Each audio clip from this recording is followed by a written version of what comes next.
بسم اللہ الرحمن الرحیم۔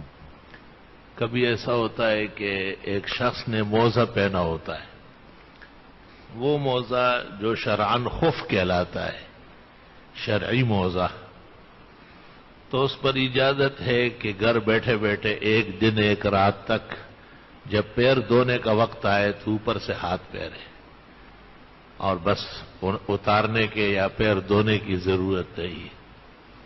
اور اگر یہ سفر میں ہے تو 3 دن اور 3 رات کا مسح خفین پر جب وہ شریعت کے مطابق ہو وہ ہوگا۔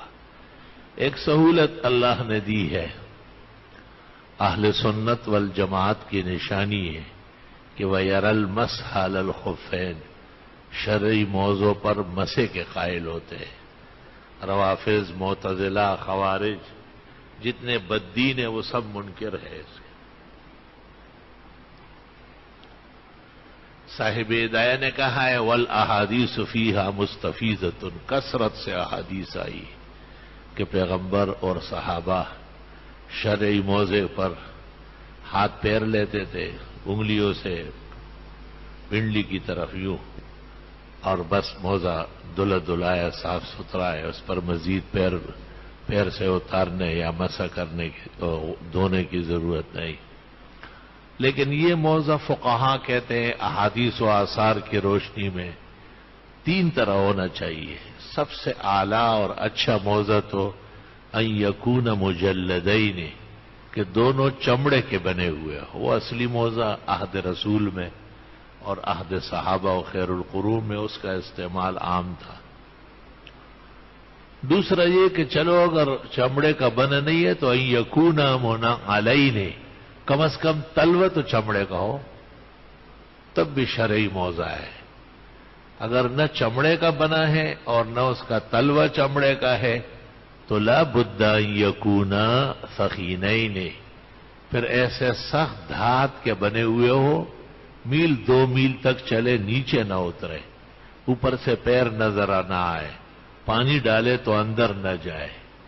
اب یہ بھی چمڑے یا چمڑے جس کے تلوے اس کے حکم میں ہو گیا، اور گھر بیٹھے بیٹھے جب آدمی اپنے شہر اور ملک میں آباد ہو تو ایک دن ایک رات تک وضو کا وقت جب آ جائے تو اس پر ہاتھ پھیرے پنڈلی کی طرف، اتارنے کی ضرورت نہیں ہے۔ اور جب سفر کی حالت ہو تو 3 دن 3 رات تک خف شرعی پر مسح ہوگا۔ اس کو ذرا سمجھنا چاہیے۔ مثلا فجر کی نماز کے لیے آپ نے وضو کیا اور شرعی موزے پہن لیے تو یہ تو وضو ہوا ہے۔ اب دیکھنا یہ کہ بے وضوئی کب پیش آ رہی ہے۔ بے وضوئی آپ کو پیش آئی ہے ظہر کے وقت، تو ظہر تا ظہر 1 دن رات ہوگا۔ اس سے پہلے تو غسل رجلین تھا، اب جو مسح موضوع پر ہوگا تو اگلے ظہر تک 1 دن 1 رات ہو جائے گا۔ اور اس طرح سفر کے 3 دن 3 رات، یہ نہیں کہیں گے کہ میں نے فجر میں پہنا ہے، فجر میں تو پہنے لیکن وضو کر کے آپ نے پہنے، وہ تو وضو رہا ہے ظہر تک۔ اسی طرح موزے کا مسح تب صحیح ہوگا کہ باوضو پہن چکا ہو۔ اگر بغیر وضو کے کسی نے موزہ پہن لیا تو اس کو مسح کی اجازت نہیں ہے، پہلے اتار کے پیر دھو لے اور اس پر موزہ پہن لے۔ اب 1 دن 1 رات اس ترتیب سے، یا 3 دن 3 رات مسافر کے لیے اس پر مسح کیا جائے گا۔ اس زمانے میں بعض لوگ ہر طرح کے جرابوں پر مسح کرتے ہیں، اور عجیب بات ہے کہ مولانا مودودی کی رائے بھی اس طرح کمزور تھی۔ قاضی حسین احمد صاحب،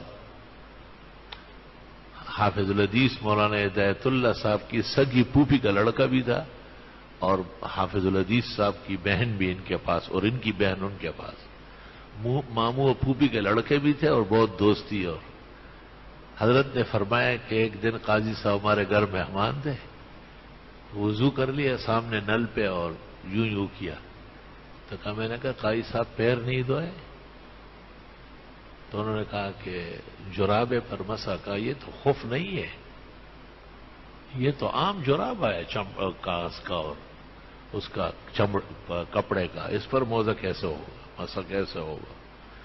تو انہوں نے کہا کہ مولانا مودودی کی تحقیق یہ ہے، حضرت نے فرمایا، حضرت مولانا شیخ الحدیث حافظ ہدایت اللہ صاحب نے، کہ میں نے اس سے کہا کہ قاضی صاحب یہ جماعت اسلامی میں آپ کس کی وجہ سے گئے؟ کہا آپ کی وجہ سے۔ کہا میں نے کہا مودودی صاحب کو آپ زیادہ جانتا ہے یا میں جانتا ہوں؟ آپ نے تو فلسفہ پڑھا ہے، علم تو پڑھا نہیں، تو یہ آپ زیادہ جانتے ہیں، آپ شیخ الحدیث ہے، حافظ الحدیث ہے۔ کا مختصر بات یاد رکھو، اگر قیامت کے دن ایمان اور نجات آپ کو چاہیے تو مولانا مودودی کی فقہ سے بچیے، اس کی فقہ بالکل 100% غلط۔ قاضی صاحب نے کہا کہ اب کیا کروں، دوبارہ وضو کرو گا؟ میں نے کہا ابھی تو فوراً ہوا ہے تو موزے اتارو اور پیر دھو کے پھر واپس پہن لو، لیکن عام جرابوں پر مسح جائز نہیں ہے۔ اسی طرح کہتے ہیں کہ شیخ الاسلام شیخ العرب والعجم صدر المدرسین دارالعلوم دیوبند حضرت اقدس مولانا حسین احمد صاحب مدنی رحمت اللہ علیہ، وہ بھی ایک خاص قسم کے جرابوں پر مسح کرتے ہیں۔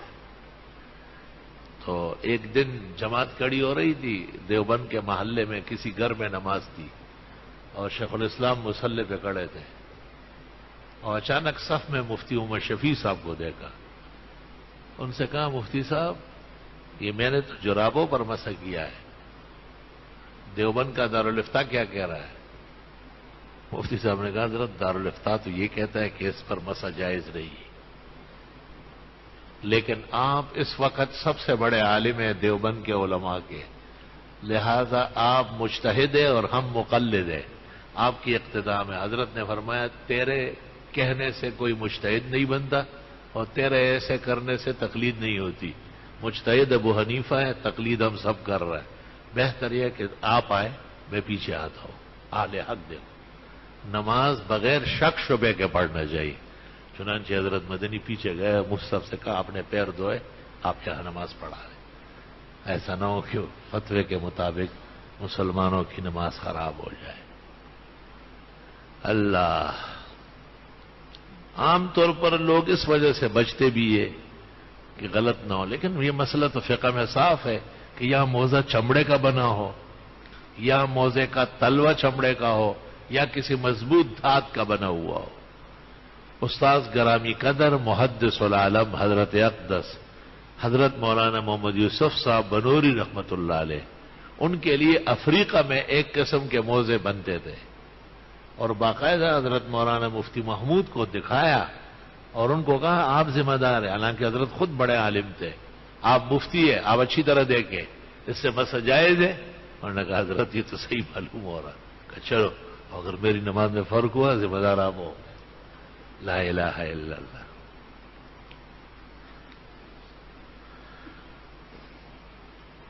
فجر اور عصر کی نماز کے بعد غیر ممنوع اوقات میں سجدہ تلاوت کیا جا سکتا ہے۔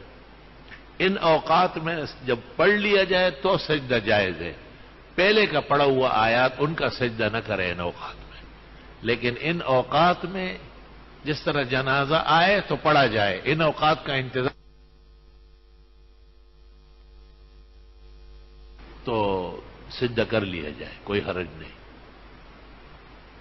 اس لیے فتاوی عالمگیری میں لکھا ہے 5ویں جلد میں کہ بزرگان دین صبح سورج نکلتے وقت اور شام کو سورج ڈوبتے وقت تلاوت نہیں کرتے تھے کہ کہیں آیت سجدہ نہ آئے۔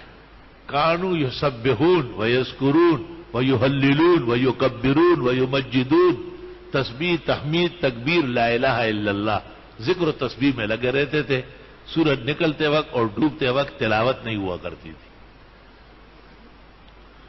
حالت نماز میں اور قرآن پاک کی تلاوت کے دوران اگر کسی شخص کو چھینک آ جائے تو کیا اسے اس پر الحمدللہ، حالت نماز میں تو اگر الحمدللہ کہا نماز فاسد ہو جائے گی، اور قرآن کریم کی تلاوت کے دوران بھی ضرورت نہیں ہے۔ جب اس کو پتہ چل جائے کہ چھینک آنے والی ہے تو تلاوت روک لے، اور چھینک اور اس کے آداب سے فارغ ہو کے پھر اعوذ باللہ یا بسم اللہ پڑھ کے تلاوت کا آغاز کرے۔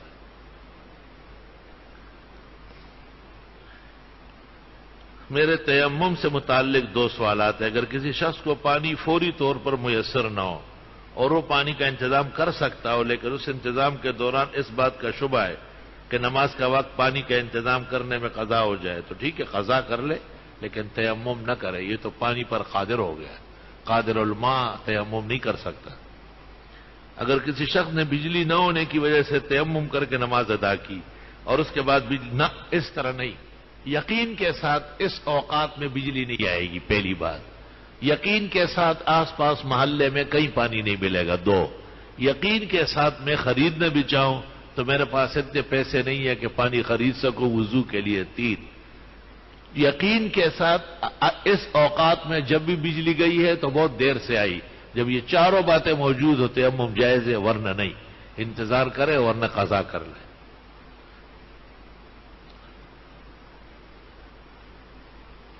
کیا خواتین کی باجماعت تراویح کرنا درست ہے؟ عورت کے حفظ قرآن کو مضبوط رکھنے کے لیے صرف تراویح پڑھانے کی اجازت ہے، تین شرطوں کے ساتھ۔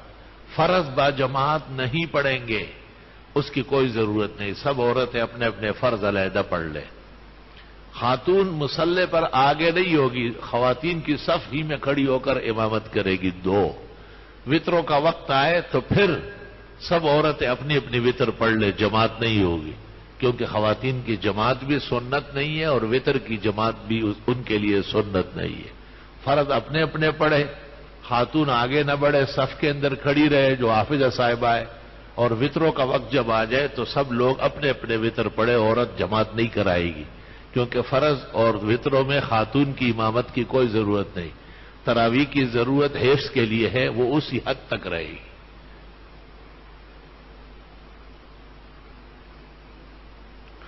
ایک جگہ عورت فرض نماز عشاء کی باجماعت پڑھا رہی ہے، کیا ایسی نماز نہیں بہت بڑا گناہ، اکبر الکبائر، گناہ کبیرہ ہے؟ آپ یہ کہتے ہیں ایک جگہ ایسی ہے جہاں پانچوں نمازیں جمعہ اور عید عورت پڑھا رہی ہے اور عورتوں کی طرح مردوں کے لیے پیچھے گیلری بنائی ہے کہ آپ لوگ وہاں سے آئے جائے، اور ویسے عورتیں سینہ نکال کے مسجد میں آ جا رہی، امامت مؤذنی سب ان کی ہے، روڑی کے اندر کہتے کوئی جگہ